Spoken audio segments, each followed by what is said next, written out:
안녕하세요. 주은숙입니다. 네, 윤석열 대통령의 123 비상계엄 선포 이후 대한민국 곳곳에 썩어있던 여러 가지 문제점들이 드러나고 있는데요. 오늘은 국민들에게 굉장히 큰 충격을 안겨줬던 기간 중 하나인 선관위에 대한 이야기를 해보려고 합니다. 얼마 전 감사원이 이 선관위에서 무려 878건의 채용 비리가 있었다는 사실을 밝혀냈죠. 그런데 적반하장도 유분수인 게 선관위는 감사원이 자신들에 대해서 이런 감사를 진행하는 게 선관위의 독립성을 위반한다면서 헌재 여기에 대한 판결을 요청했습니다. 더욱 기가 막힌 것은 헌재에서 선관위에 대해서 이런 감사원 이런 감사 행위를 하는 것이 독립성을 저해한다는 선관위의 편을 들어줬다는 건데요. 자, 여러분 선관위가 878건이나 이 드러난 채용 비리를 저질렀는데 과연 드러나지 않은 추가적인 채용 비리가 없다고 장담할 수 있을까요? 선관위는 자신들의 이런 비리가 드러나자 이렇게 말도 안 되는 개소리를 했다고 합니다. 첫 번째는 믿을 만한 사람을 채용하기 위해서 친인척을 채용하는 전통이 있다. 선관위는 동네 구멍가게가 아닙니다. 국민의 세금으로 운영되는 국가기관에서 자신들의 편리성과 자신들의 어떤 인맥을 동원해서 이런 식으로 채용했다는 것에 단지 그 명분이 믿을 만한 사람을 채용하기 위한 것이다라는 명분에 과연 국민들의 공감을 얻을 수 있을까요? 두 번째는 선관위 내부에서 자기들끼리 가족회사라고 부를 정도로 이 친인척 가족 채용이 빈번하게 발생됐다는 사실입니다. 그리고 자신들의 이런 비리 채용이 드러나자 일만 잘하면 된다, 선거만 잘 치르면 된다는 이 개소리를 시전했다고 합니다. 자, 여러분 국가의 기관으로 한 나라의 선거를 책임지는 기관에서 하다못해 이렇게 인사라든지 채용 부분에서마저 투명하지 못하다면 과연 이들에게 우리 자유 대한민국을 지킬 수 있는 가장 핵심에 있는 시스템 중에 하나인 선거를 과연 이들에게 맡길 수 있는 것일까요? 선거는요, 선관위의 독립성보다 훨씬 더 중요한 게 이 선거 자체가 굉장히 공정하고 투명하게 이루어져야 합니다. 그런데 자신들의 멤버를 뽑는 이 인사 채용을 하는 과정에서도 투명한 것이 없고 자신들의 가족과 어떤 이런 친인척을 채용하기 위해서 정상적인 어떤 그런 자격을 갖추고 이 공채에 지원한 다른 누군가를 탈락시키는 것이 과연 이것이 공정하고 옳은 일이라고 생각을 하시나요? 전환기 선생님께서 선관위에 대해서 비판의 목소리를 냈는데 갑자기 민주당이 튀어나와서 전환기 선생님을 고발하겠다라고 겁박했던 일을 기억하실 겁니다. 도대체 선관위와 민주당, 선관위와 헌재는 무슨 관계이길래 이렇게 한 몸처럼 움직이는 것일까요? 이쯤 되면 국민들이 민주당과 선관위와 헌재가 한통속이다라고 의심하는 것이 단순히 음모론이 아니라 꽤 납득 가능한 합리적인 추론이라는 사실에 여러분들도 동의하실 겁니다. 자, 선관위가 어떤 식의 이 채용 비리를 저질렀는지 구체적인 내용을 살펴보면 2018년에 충북 선관위 인사 담당자가 딸 채용을 부탁했는데 감사원에 따르면 자기 딸이라서 그런 게 아니라 착하고 성실하다고 했다고 합니다. 자, 여러분 국가 공무원이 착하고 성실하다는 다소 모호하고 주관적인 기준으로 채용을 한다는 것이 말이 된다고 생각을 하시나요?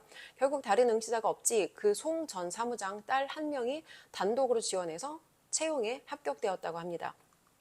또 다른 사례는 동료의 자녀를 붙이기 위해서 면접 점수를 조작한 사례인데요. 정말 기도 안 차는 사례입니다. 경남 선관위 사례인데 이 경남 선관위 2021년에 과장 A씨가 채용 담당자 B씨에게 자기 자녀가 지원했다는 사실을 밝혔다고 합니다. B씨는 면접관으로 들어가서 A씨의 자녀를 포함한 5명을 합격시키도록 다른 면접관들에게 지시를 했다고 합니다. 그런데 문제는 이 사람이 자격을 갖추고 실력대로 정당하게 합격했다면 사실은 문제가 되지 않습니다. 그런데 채용을 청탁했다는 것 자체가 자격이 없고 부족한 사람이라는 의미일 것입니다. 그래서 결론적으로 이 사람들을 합격시키기 위해서 점수를 조작해야 했고 1, 2위 지원자를 탈락시킬 수밖에 없었다. 탈락시켰다라고 감사원이 밝혔다라고 합니다. 자, 여러분 저는 회사를 다니던 시절에 이 실제로 채용 비리가 저질러지는 이 현장을 목격한 적이 있습니다. 이 사람들은 실제 팀에서 필요한 인력을 뽑는 것이 아니라 자신들과 알고 있는 이 지인관계의 사람을 회사에 채용하기 위해서 채용 공고를 올리는데 그 사람이 가지고 있는 기질에 맞춰서 그 사람이 가지고 있는 자격 조건에 맞춰서 채용 공고를 올렸습니다. 근데 문제는 뭐였냐면 그 사람이 해외에서 거주한 경험은 있었지만 실제 실무 경험이라든지 실제 기술적인 부분에 뛰어난 능력이 아무것도 없었기 때문에 사실은 아무것도 자격 조건이 필요하지 않은 그런 사람이었던 것입니다. 결론적으로 그 사람들이 채용하고자 했던 그 사람이 단독으로 와서 면접을 진행했는데 중요한 건 그 사람은 그 면접에 합격하지 못했습니다. 왜 합격하지 못했을까요? 그 사람은 자기가 채용될 거라는 사실을 알고 면접을 보러 왔기 때문에 태도가 굉장히 불손했습니다. 플러스 그 사람은 실력이 없고 능력이 없었기 때문에 채용이 되지 못했던 것입니다. 자격이 없고 실력이 안 되는 자신들의 자녀를 합격시키기 위해서 타당한 실력과 자격을 갖춘 누군가를 탈락시킨다는 것 자체가 굉장히 공정성에 어긋나는 일입니다. 자, 여러분, 그리고 그 직원들이 제대로 일을 똑바로 하고 있는지 복무 실태도 점검을 했는데요.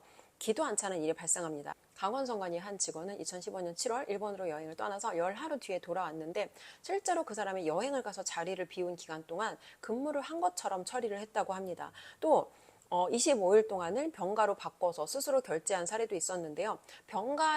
연차를 병가로 바꾸면 여기에 대해서 월급을 받을 수 있기 때문에 한마디로 일은 안 하고 돈은 벌고 싶고 그래서 이렇게 서류를 조작했다는 것입니다. 또 로스쿨 진학은 휴직 사유가 되지 않는데 이를 어기고 휴직 사유로 이런 것들을 사용하는 사례도 있었다고 합니다. 자, 여러분, 저는 만 10년 동안 영어 학원을 운영했던 전직 학원장이고요. 제 인생의 10년 이상의 시간을 10대 아이들과 그리고 20대 선생님들과 30대 선생님들과 함께 보내왔습니다. 10대 아이들이 되고 싶은 장래 희망 중 가장 큰 비중을 차지하는 것 중에 하나가 공무원인데요.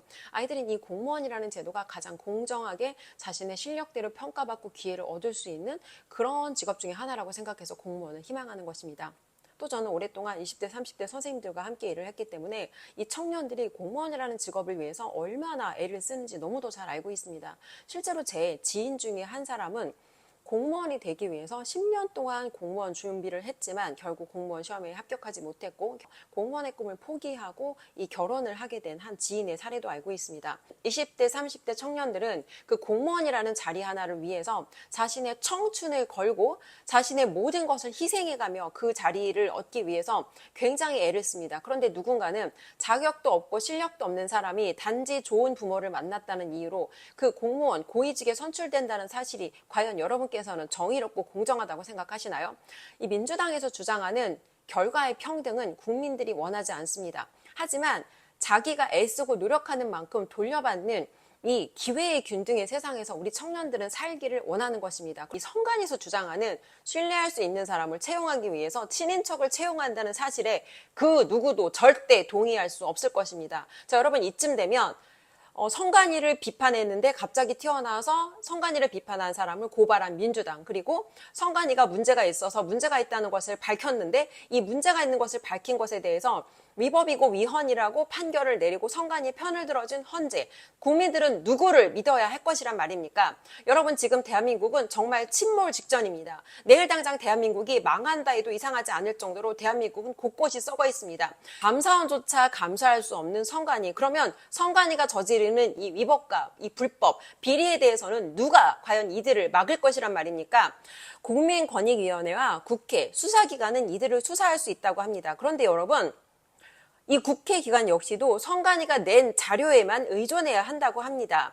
이들이 수사 중이라 자료를 내지 못하겠다고 하면 오리발을 내밀면 방법이 없다는 것입니다. 여러분, 이게 말이 된다고 생각하십니까?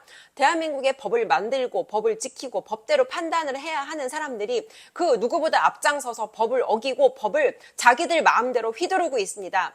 여러분, 지금 대한민국에서 우리가 이 잘못된 대한민국을 바로잡기 위해서 대한민국을 바로잡을 수 있는 우리의 지도자, 우리의 리더는 윤석열 대통령뿐입니다. 대통령께서 반드시 제자리로 복귀하셔서 지금 이 쓰러져가는 대한민국을 함께 바로잡아야 할 것입니다.